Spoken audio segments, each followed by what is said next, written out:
Ons gaan vandag weer Kersfees koekies bak. Hierdie is icebox koekies en hierdie is spesery koekies. Ek het my 3 klein seuns hier om te help met die koekies. So dit gaan nog vinniger gaan as wat die worselletjies gegaan het. Want hulle is getrein van baie klein af. Don kon nog net loop toe hy daar op die tafel gesit en help koekies in die panne pak.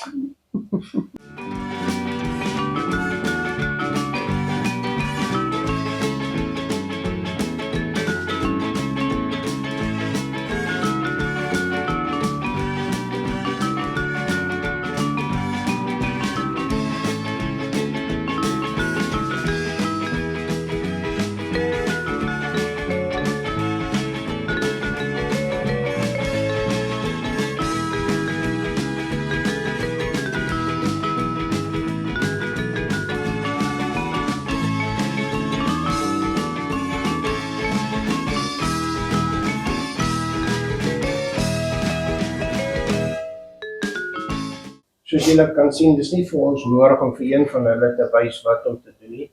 Hulle bak al van baie klein af, soos Marthie gesê het, en ons moet maar net saamleef met al hulle gepraat, maar verder hoef ons vir hulle niks te wys nie.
hierdie is die koekies wat hierdie spannetjie en ek vanmôre gebak het. En dit sal hooplik deur die hele Kersfees hou. Maar hulle sê dit gaan net vir 'n week hou.